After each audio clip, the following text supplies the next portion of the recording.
시청자 여러분 안녕하십니까? 국정의 바른 소리를 전합니다. 2월 15일 목요일 KTV 대한뉴스 시작합니다. 먼저 오늘의 주요 뉴스입니다.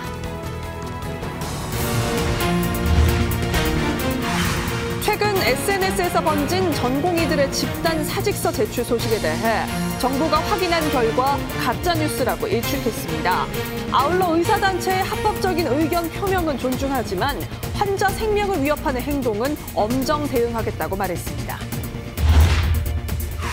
우리나라가 어젯밤 북한의 형제국이라고 불리는 공산주의 국가 쿠바와 전격적으로 외교 관계를 맺었습니다. 193번째 수교국으로 중남미 외교의 전환점이 될 것으로 기대됩니다. 쿠바와의 외교관계 수립은 우리 대중남미 외교를 강화하는 중요한 전환점이자 글로벌 중추국가로서 우리의 외교 지평을 더욱 확장하는 데 기여할 것으로 기대됩니다. 한국이 우크라이나 재건 지원 협의체에 신규 회원국으로 가입했습니다. 이로써 우리 정부는 우크라이나 재건과 복구를 위한 협의 과정에 직접 참여할 수 있게 됐습니다. 정부가 국민의 생명과 안전을 지키기 위해 직무를 수행하다 다친 공무원들의 간병비와 진료비를 현실화합니다. 진료비 인정 범위와 지원 금액을 확대합니다. 첫 소식입니다. 사회관계망을 통해 번지고 있는 전공의들의 집단 사직서 제출 소식과 관련해서 정부는 확인 결과 실제로 제출된 곳은 없다고 밝혔습니다. 확인 결과 사직이 실제로 이루어진 곳은 없는 것으로 파악하고 있으며 진료는 정상적으로 이루어졌습니다. 정부는 의사단체의 합법적인 의견 표명은 존중받아야 하지만 환자의 생명을 위협하는 행동에는 엄정하게 대응하겠다고 밝혔습니다. 김경호 기자입니다. 무분별한 증원 정책, 국민 부담 폭증한다. 대한의사협회가 전국적인 집단 행동에 돌입했습니다.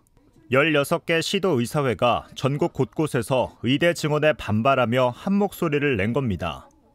점심시간을 빌려 대전과 울산, 충북 의사회 등은 각 지역 국민의힘 당사 앞에서 의대 증원에 반발하는 집회를 열었습니다. 전공의단체 회장은 SNS를 통해 사직 의사를 내비쳤습니다. 그는 이달 20일 사직서를 낼 예정이라며 다만 동료 전공의들에게 부디 집단 행동은 절대 하지 말아달라고 당부했습니다. 의대생 단체는 동맹 휴학 참여 여부를 묻는 설문조사를 실시하겠다고 밝혔습니다. 의협의 집단 행동에 대해 정부는 근무 시간 외에 이뤄진 합법적 의견 표명은 존중받아야 한다는 입장을 내놨습니다. 그러면서도 향후 집단 행동이 환자에게 위협이 된다면 엄정 대응하겠다고 강조했습니다. 17일에는 비대위 회의를 열고 향후 투쟁 일정을 마련하는 것으로 알고 있습니다. 환자의 생명과 건강을 위협하지 않기를 촉구하고 이에 위협이 된다면 정부는 법과 원칙에 따라 엄정 대응할 것입니다. 전공의들이 개별적 사직을 빙자해 집단 사직을 도모할 거란 SNS 게시글에 대해선 가짜뉴스라고 선을 그었습니다. 의료 현장에서 실제 사직서가 제출된 곳이 없고 진료는 정상 운영 중이라는 설명입니다. 다행히 이 내용은 사실이 아님이 밝혀졌지만 만약 사실이었다면 환자의 생명과 건강에 위협을 주는 집단 행동을 도모한 것입니다. 동맹 휴업 가능성을 내비친 의대생에 대해선 아직 의료인이 아닌 만큼 교육부와 설득을 이어가겠다는 방침입니다. 한편 정부는 전공의들의 근무 여건 개선을 위해 36시간 연속 근무 제도를 손보겠다는 방침입니다. 출범을 앞둔 전공의 수련 환경 개선 협의체에 전공의들의 적극적인 참여를 당부했습니다. KTV 김경호입니다.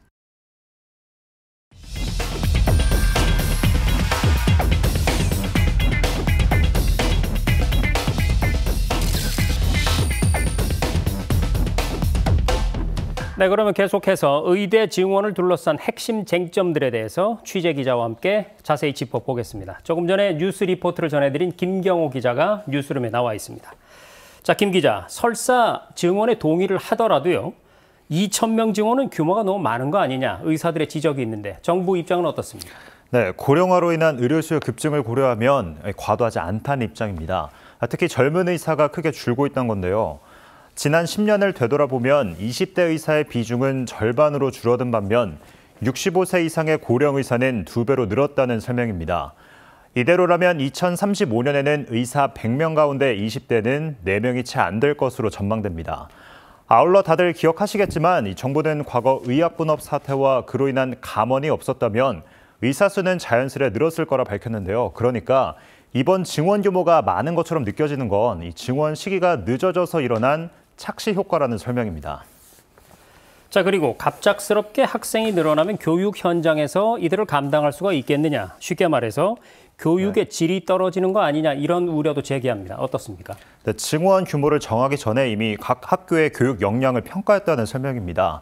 학생만 늘리는 게 아니라 기초교수 증원과 이 수련제도 개선도 병행되고요. 설사 문제점이 나타나더라도 이 본과로 진학하기 전에 2년의 예과 기간 충분히 보완 가능하다고 강조했습니다. 또 1980년 당시 주요 의대 정원은 현재 2배 수준이었는데요. 더 열악했던 과거에도 역량 있는 의사들을 배출해냈는데 이 교육 여건이 더 나아진 지금 문제될 게 없다는 입장입니다. 자, 그런가 하면 일각에선 이런 주장도 제기합니다. 증원을 하지 않아도 현재 저출산 현상으로 볼 때 미래에 곧 인구 1000명당 의사 수가 OECD 평균을 넘을 거다, 이런 주장인데 정부 입장 어떻습니까? 네, 일단 한국과 OECD 평균 의사 수를 좀 비교해 보려고 하는데요. 2021년을 기준으로 해서 한국의 인구 1000명당 의사 수는 2.1명입니다. 그에 반해서 OECD 평균은 3.7명인데요. 여기에 도달하기 위해서는 의사 8만 명이 더 필요합니다. 정부 계획대로면 10,000명을 더 늘리는 건데 이렇게 해도 인구 1000명당 의사 수는 2.3명에 불과합니다. 관련해서 정부 설명 함께 보시죠. 우리나라 의사가 매년 2.84%씩 증가한다는 가정하에 계산했는데 이 계산에 따르면 2047년에는 7,630명이 전년 대비 증가하는 것으로 보았습니다.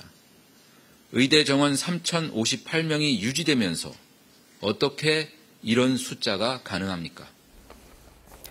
자, 김 기자, 한편에서는요, 이 의대 증원이 총선용 정책이다. 그러니까 선거가 끝나고 나면 의료계와 협의를 해서 아마도 증원 규모를 흐지부지 줄이지 않겠느냐, 이런 주장이 나오는데 이 부분은 정부가 명확한 의견을 내놨죠. 네, 정부는 의대 증원이 국민 보건을 위한 정책적 결정이었다고 밝혔습니다. 이 같은 우려를 불식하기 위해서 이 총선이 있는 4월 전에 학교별 배정을 마치겠다고 말했는데요. 아울러 증원이 정치적 결정이라는 지적에는 오히려 그동안 증원이 필요한 걸 알면서도 못한 게 정치적 고려 때문이었다고 반박했습니다. 한 총리도 SNS를 통해 다른 선진국들이 선제적으로 의사 수를 늘린 데 반해 유독 우리나라만 27년간 정원이 묶여왔다며 아쉬움을 토로했습니다. 네, 지금까지 의대 증원과 관련된 핵심 쟁점들에 대해서 취재 기자와 함께 짚어봤습니다. 김경호 기자, 수고 많았습니다.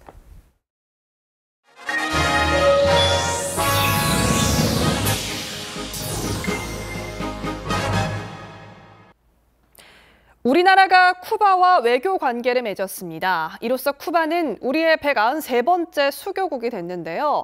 북한 형제국으로 불리는 쿠바와 수교를 맺음에 따라 우리나라의 중남미 외교에 큰 전환점이 만들어질 것으로 기대됩니다. 김민아 기자가 보도합니다. 우리나라가 쿠바와 수교했습니다. 현지 시각 14일 미국 뉴욕에서 양국 주 유엔 대표부는 외교공안을 교환하고 외교관계 수립에 합의했습니다. 양국은 대사급 외교관계를 수립했고 상주공관 개설 등 후속 조치를 이어갈 예정입니다. 이로써 쿠바는 193번째 수교국이 됐으며 유엔 회원국 중 미수교국은 시리아 1개국뿐입니다. 쿠바는 중남미 카리브 지역 국가 중 우리나라와 유일하게 수교하지 않은 나라였습니다. 공산주의 국가 북한의 형제국으로 반세기 넘게 돈독한 관계를 쌓아왔습니다. 우리나라는 지난 20여 년간 쿠바와 수교를 추진해왔습니다. 지난해 5월 과테말라에서 열린 국제회의객이 당시 박진 외교장관이 쿠바 외교차관과 비공개 회동을 하고 양국관계 협력을 논의하기도 했습니다. 쿠바와의 외교관계 수립은 우리 대중남미 외교를 강화하는 중요한 전환점이자 글로벌 중추국가로서 우리의 외교 지평을 더욱 확장하는 데 기여할 것으로 기대됩니다. 외교부는 또 한 쿠바 수교로 양국 경협을 위한 제도적 기반을 마련하고 쿠바를 방문하는 우리 국민의 체계적인 영사 조력도 제공할 수 있게 됐다고 밝혔습니다. KTV 김민아입니다. 쿠바와의 이번 수교는 발표 전까지 극비리에 진행됐습니다. 양국이 공표하는 시간도 분단위까지 정했을 정도인데요. 북한으로선 정치적, 심리적 타격이 불가피할 것이란 분석입니다.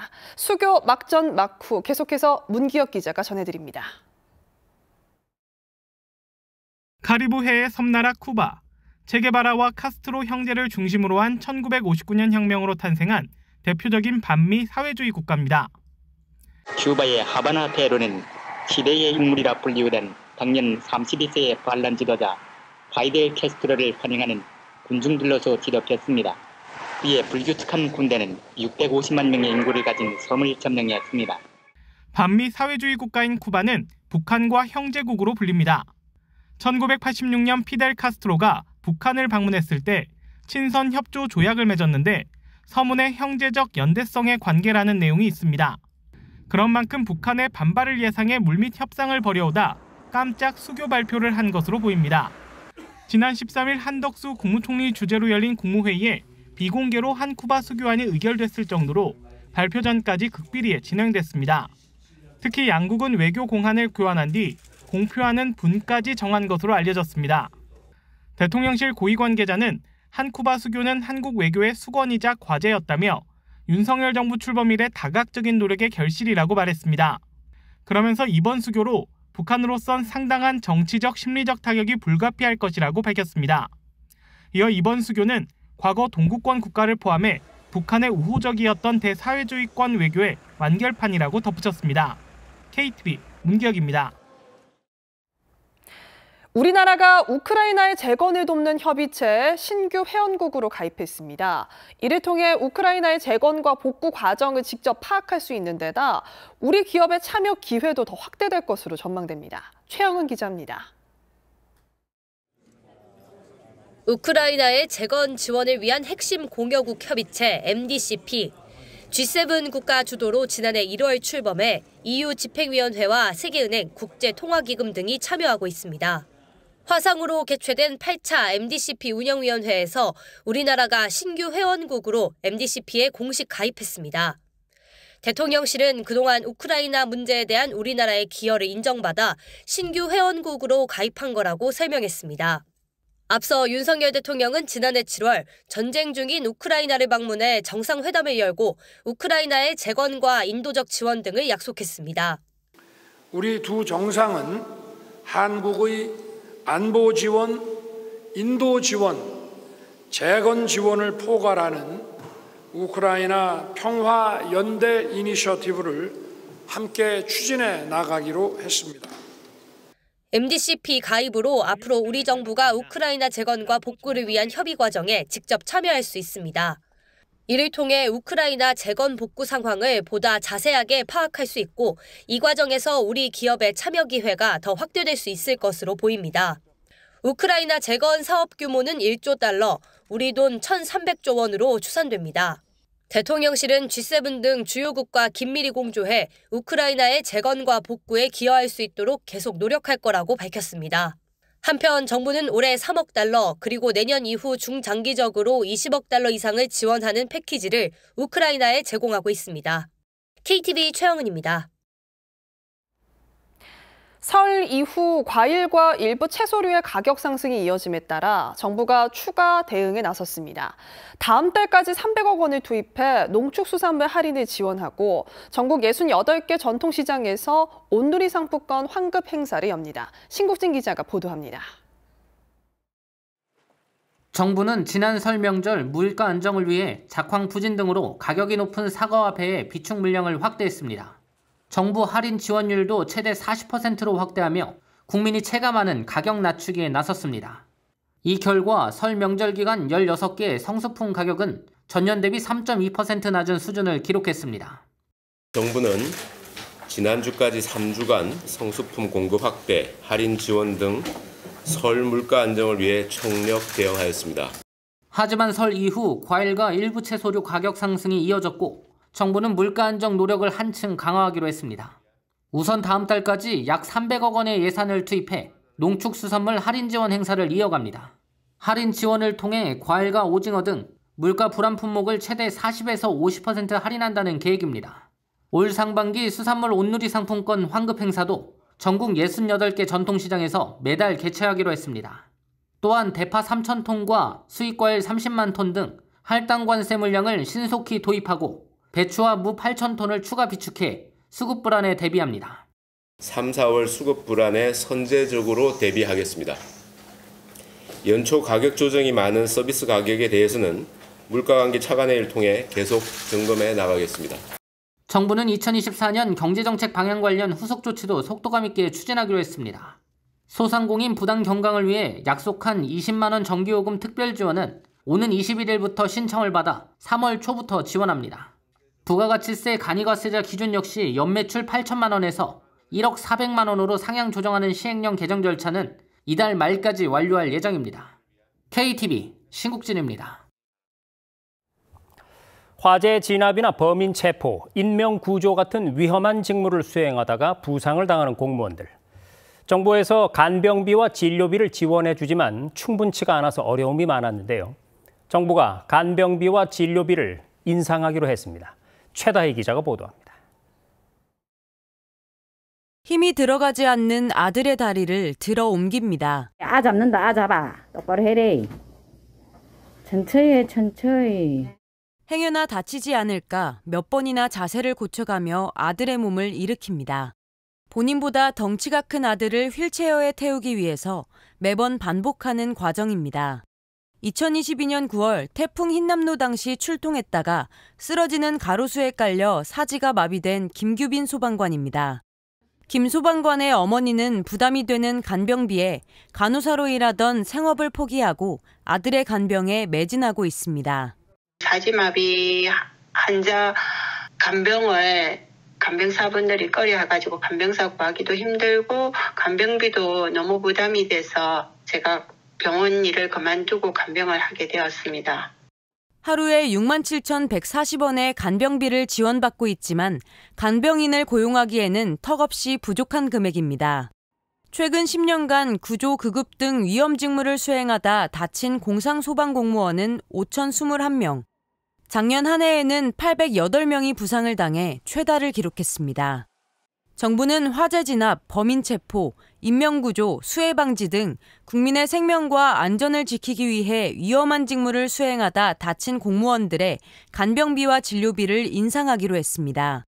현재에는 뇌 손상 또는 사지마비 등으로 스스로 움직일 수 없는 간병 1등급의 경우 하루에 67,140원이 지급됐는데 이를 하루 15만 원 내 실비를 전액 지원합니다. 현재 간병 필요 정도에 따라 3개 등급으로 구분하여 간병비를 차등 지원하고 있으나 실제 현장에서 간병인 비용이 등급별로 차이가 나지 않는 현실을 고려하여 간병 등급에 관계없이 일일 15만 원 상한액 내에서 실제 지출한 간병비를 지원할 예정입니다. 진료비의 경우도 요양급여 비용 인정 항목 중 전국 의료기관 평균 가격보다 낮은 수가는 평균 가격으로 인상됩니다. 도수치료 등의 재활치료도 의학적 범위가 인정되는 범위 내에서 지원하며 그간 요양급여 비용으로 인정되지 않았던 족저압 측정이나 심박변이도 검사 등 6개 항목을 급여 항목으로 추가할 예정입니다. 이미 공무상 요양 승인을 받은 경우라도 위험직무 여부를 판단해서 대책 시행 이후 요양기관에 대해서는 인상된 간병비와 진료비를 지원할 계획입니다. 김승호 인사혁신처장은 국가와 국민을 위해 헌신한 공상공무원에게 필요한 보상이 3월 말부터는 반드시 이루어지도록 신속하게 추진할 계획이라 밝혔습니다. KTV 최다입니다. 정부가 각종 정책을 놓쳐서 혜택을 못 받는 국민이 없도록 하기 위해서 분야별로 정책 성과를 자세하게 안내하고 있는데요. 중소기업 지원과 또 청년 정책 분야의 지난해 성과와 올해 추진 계획을 조태영, 김찬규 기자가 차례로 전해드립니다. 지난해 고금리와 경기 침체로 어려움을 겪은 포장지 가공업체입니다. 내수 경제 불안은 주고객인 식품업체들의 생산 감소로 이어졌고 결국 포장지 주문량도 절반 이상 감소했습니다. 돌파구로 찾은 정책은 정부의 중소기업 정책 자금이었습니다. 중소기업 정책자금은 정책적 지원이 필요한 기술, 사업성이 우수한 중소기업에 장기로 저리의 자금을 공급하는 제도입니다. 금리가 시중금리보다 한 2% 정도 저렴하기 때문에 거기에 대한 부담이 줄어들었고 정부에서 직접 대출을 해주는 거에서 지금 현재 상태도 중요하지만 저희가 앞으로 신시장을 어떻게 결정할 것인가에 주안점을 두고 해주기 때문에 좀 더 쉽게 접근할 수가 있었습니다. 정책 자금을 활용한 이 업체는 노후 설비를 교체하고 친환경 제품 연구에 활용하는 등 기업 차별화에 투자했습니다. 정부의 주요 성과로 납품 대금 연동제도 꼽혔습니다. 지난해까지는 원자재 가격이 올라도 하청업체는 납품 단가 인상을 자유롭게 할 수 없었습니다. 중소기업의 수익 보호를 목표로 지난 2008년부터 납품 대금 연동제에 대한 이야기가 나왔지만 논의는 지지부진했습니다. 하지만 이 정책이 지난해 14년 만에 법제화됐습니다. 이제는 원자재 가격 상승분을 자동으로 단가에 반영해 중소기업의 수익성을 보호할 수 있습니다. 이번 제도 시행으로 중소기업은 안정적으로 사업을 이어나가고 이를 바탕으로 대기업도 함께 성장해 나가는 상생 협력이 보다 공고해질 것으로 기대합니다. 지난해 고금리로 어려움을 겪었던 건 소상공인도 마찬가지였습니다. 정부는 내수경제 활성화를 꾀하기 위해 동행축제와 같은 다양한 행사를 마련했습니다. 지난해 세 차례 열린 동행축제는 단순 판촉 할인 행사를 넘어 온 국민이 함께 즐기는 상생소비축제로 확대됐습니다. 구체적인 실적을 살펴보면 12월 개최된 눈꽃 동행축제는 매출 총 1조 856억 원을 기록했으며 2023년 세 번의 동행축제 매출을 합하면 총 4조 원 규모의 실적을 달성하는 등 국내 소비 증가 효과를 볼 수 있었습니다. 소비자들과 함께하고 또 정부 관계자들과 함께하면서 이 댕류자를 알리는 좋은 기회가 됐던 것 같습니다. 중소기업과 소상공인을 위한 지원은 2024년에도 이어집니다. 정부는 올해 정책자금 규모를 지난해보다 7천억 원 증액된 8조 7천억 원을 편성했습니다. 이를 통해 중소기업과 소상공인이 경기 침체 위기를 헤쳐나갈 수 있도록 지원해 나간다는 방침입니다. KTV 조태영입니다. 주거 부담은 청년 세대의 가장 큰 고민거리입니다. 청년 가구 80%가 내 집을 갖고 싶어 하지만 자가 보유율은 10%에 불과합니다. 정부가 청년층 주거 사다리 복원에 나섭니다. 먼저 올해 공공분양 6만 5천 가구, 공공임대 5만 가구를 시작으로 2027년까지 청년주택 58만 가구를 공급합니다. 구체적으로 공공분양이 34만 가구, 공공임대가 24만 가구로 구성됐습니다. 특히 공공분양에는 미혼 청년 특별공급이 신설됐습니다. 그동안 특별공급은 신혼부부와 생애 최초 등 기혼자 위주로 구성돼 미혼 청년의 청약 기회가 적었는데요. 주택을 소유한 적이 없고 1인 가구 월 평균 소득 140% 이하, 순자산 2억 6천만 원 이하인 19세에서 39세 청년은 청약에 도전할 수 있습니다. 주택 구입 지원 정책도 확대됩니다. 이르면 다음 주 청년 주택드림 청약 통장이 출시됩니다. 연소득 5천만 원으로 기존 청년 우대형 청약 통장보다 가입 요건은 완화되고 이자율은 기존 4.3%에서 4.5%로 높였습니다. 납입 한도도 월 50만 원에서 100만 원으로 2배 늘었습니다. 이 통장에 1년 이상 가입한 청년이 청약에 당첨되면 전용 저리 연계 대출도 받을 수 있습니다. 최저 연 2.2% 금리로 분양가의 80%까지 대출받을 수 있고 최장 40년까지 분납할 수 있습니다. 청년 주택드림 대출은 내년 도입될 예정입니다. 청년층 자산 형성을 위해 출시한 청년 도약 계좌에는 1월까지 55만 명이 가입했습니다. 5년 만기까지 매달 70만 원씩 납입하면 이자와 정부 기여금, 비과세 혜택을 더해 5천만 원이 넘는 목돈을 손에 쥘 수 있습니다. 일반 적금과 비교하면 수익이 2배 이상 차이 납니다. 식비와 교통비, 문화비 등 청년층 생활과 밀접한 분야 지원도 늡니다. 단돈 1,000원으로 아침을 해결할 수 있는 1,000원의 아침밥은 올해 264개 대학으로 확대돼 450만 명의 학생이 혜택을 볼 걸로 예상됩니다. 5월에는 K패스가 출시됩니다. 버스와 지하철 등 대중교통을 한 달에 21번 이상 타면 60회 한도 안에서 교통비의 30%를 다음 달에 돌려줍니다. 요금 1,500원을 기준으로 연간 최대 32만 4천 원을 환급받을 수 있습니다. 문화비 지원도 확대됩니다. 저소득층 통합문화이용권 지원금이 13만 원으로 2만 원 늘고 3월 말 19세 청년에 관람료 15만 원을 지원하는 문화예술 패스가 처음 발급됩니다. KTV 김찬규입니다.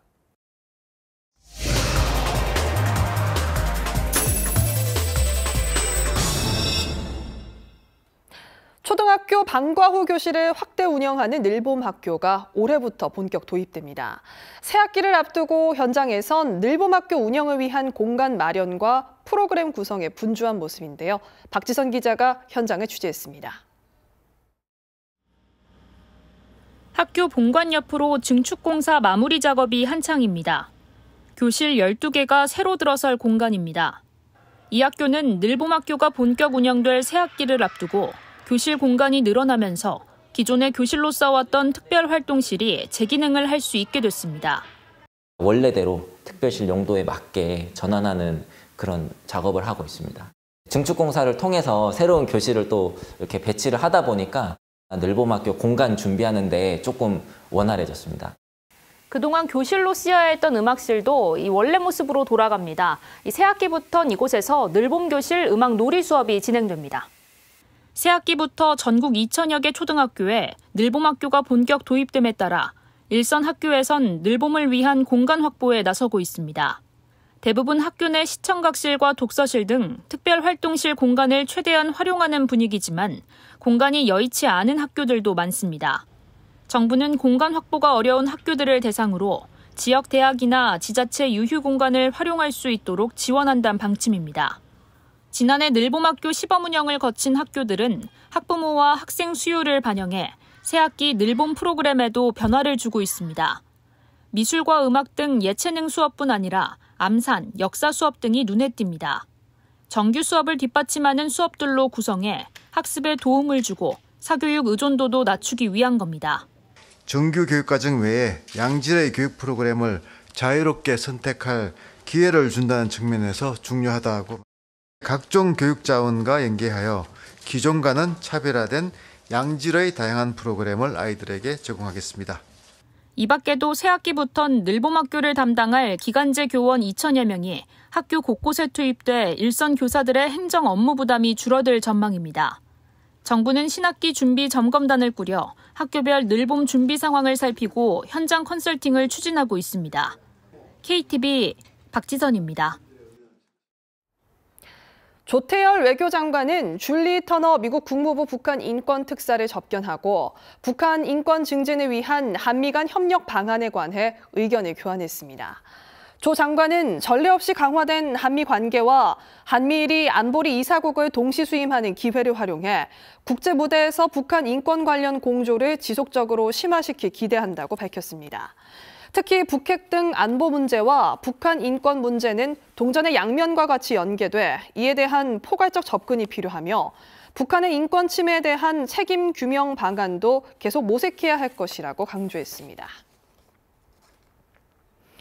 국토교통부가 대구 경북 신공항과 주변 지역을 연결하는 광역급행철도에 대해 예비타당성 조사를 신청했습니다.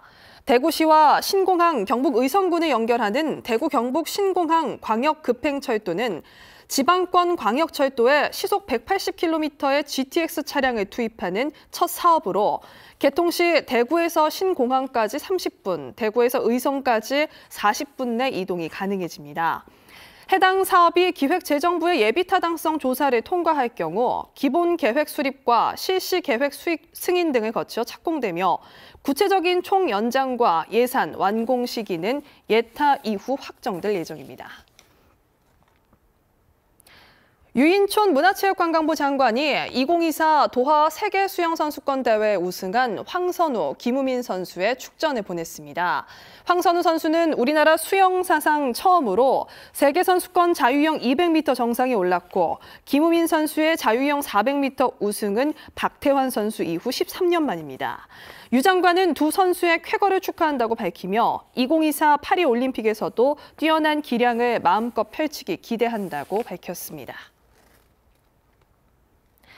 한덕수 국무총리가 서울의 지역 아동센터를 찾아 아이들을 살피고 관계자들을 격려했습니다. 한 총리는 관계자들의 노력에 감사를 표하고 관계 부처와 지자체에 각별한 관심을 당부했습니다. 김용민 기자의 보도입니다. 혹시 사인 좀 할 수 있나요? 일단 정식으로. 한덕수 국무총리가 15일 오후 서울의 지역 아동센터를 찾아 아이들과 함께했습니다. 오카리나 연주를 함께한 한 총리는 센터 현황을 듣고 급식 시설 등을 둘러봤습니다. 한 총리는 아이들의 몸과 마음이 따뜻하고 배는 든든하게 지낼 수 있도록 관계 부처와 지방자치단체에 각별한 관심과 노력을 당부했습니다. 정부는 지난해 11월 취약아동 결식 방지를 위한 관련 지침을 각 지방자치단체에 전달해 세부 계획을 수립하도록 한 바 있습니다. 또 올해 2월까지 사회복지시설 약 8,000곳에 난방비를 월 30만 원에서 최대 100만 원까지 추가로 지원하고 있습니다. 한 총리는 이어 선한 영향력 가게로 점포를 운영 중인 한 음식점을 찾았습니다. 선한 영향력 가게는 서울시의 아동 급식카드 가맹점으로 결식 아동 등 사회적인 약자를 지원하는 자영업자 단체입니다. 이곳에서는 아동 급식카드를 보유한 아이들에게 50% 할인된 가격으로 음식을 제공합니다. 한 총리는 고물가와 고금리 등으로 어려운 경제 현실에서 말 그대로 선한 영향력을 행사하시는 것에 감사하다며 이런 민간 차원의 지원은 정부에게도 아이들에게도 큰 힘이 된다고 강조했습니다. 또 재능 기부로 선한 영향력 가게 찾기 앱을 개발해 제공한 KT 관계자에게도 감사를 드린다며 정부도 취약계층 아이들을 더 두텁고 촘촘하게 지원하도록 노력하겠다고 밝혔습니다. KTV 김용민입니다.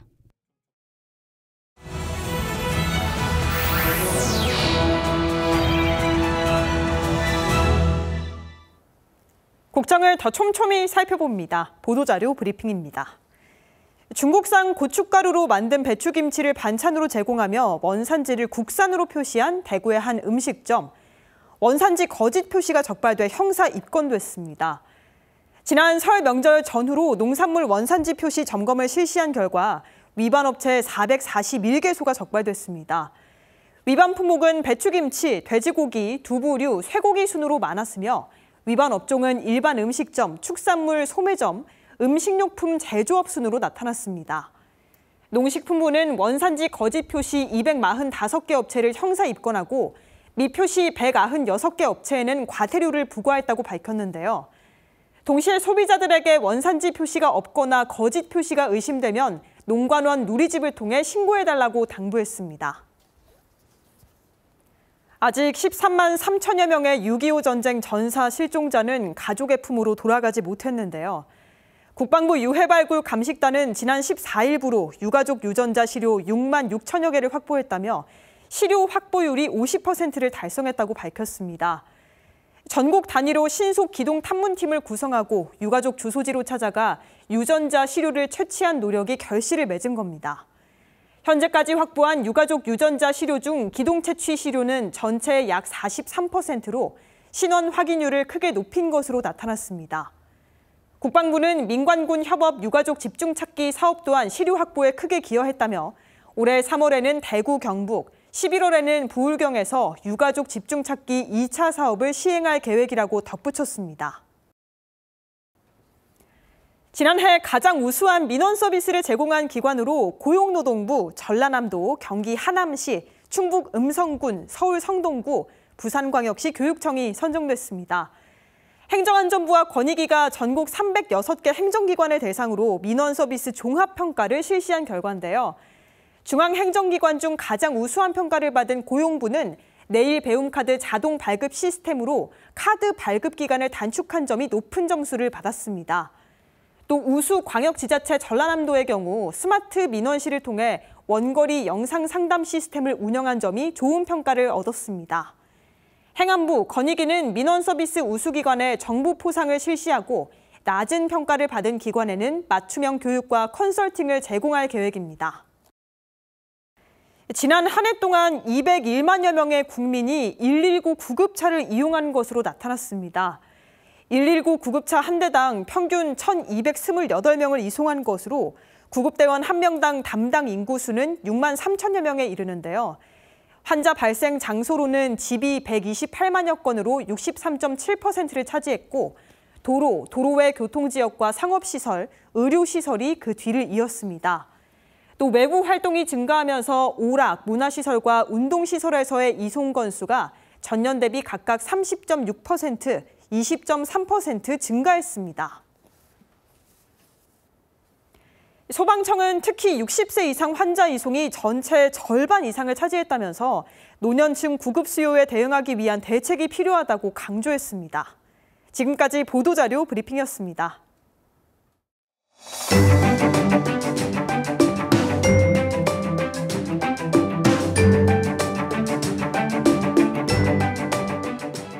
안녕하세요. K웨더 라이프스타일 예보 신지수입니다. 곳곳으로 눈과 비가 내리고 있습니다. 밤까지 강원권에 최대 20mm, 남부지방과 제주도에 5mm 미만의 비가 더 내리겠고요. 강원 산간을 중심으로는 최대 10cm 이상의 큰 눈이 이어지겠습니다. 교통안전에 주의하셔야겠습니다. 눈과 비가 내리면서 기온이 떨어지고 있는데요. 내일 아침 수도권을 비롯한 많은 지역이 영하권으로 기온이 내려가겠습니다. 큰 기온 변화에 건강관리 잘해주시기 바랍니다. 다음은 자세한 지역별 날씨입니다. 중부지방 아침 기온 서울 영하 2도, 춘천 영하 5도 보이겠고 낮에는 7도 예상됩니다. 동해안 지방 속초와 강릉 3도 안팎으로 시작해 낮 기온 속초 5도, 강릉 6도 보이겠습니다. 남부지방은 전주 영하 2도, 부산은 영상 2도로 출발해 낮 기온 10도 보이겠습니다. 물결은 서해와 남해상에서 최고 4m, 동해상 최고 5m로 거세게 일겠습니다. 일요일 남부지방 곳곳으로 비가 내리면서 월요일 전국으로 확대되겠고요. 수요일까지 비나 눈으로 이어질 전망입니다. 날씨였습니다. 이번에 우리나라가 수교를 맺은 쿠바는 소설가 어니스트 해밍웨이가 고국을 떠나서 오랫동안 머문 나라로 지금도 많은 사람들이 버킷리스트에 올리는 여행지 중 하나입니다. 이번 수교로 쿠바의 상주 한국 공간이 생기는 등 보다 안전한 쿠바 여행이 가능해질 전망인데요. 앞으로 양국의 활발한 교류를 기대해 봅니다. KTV 대한뉴스 오늘 저희가 준비한 소식은 여기까지입니다. 시청해주신 여러분 고맙습니다.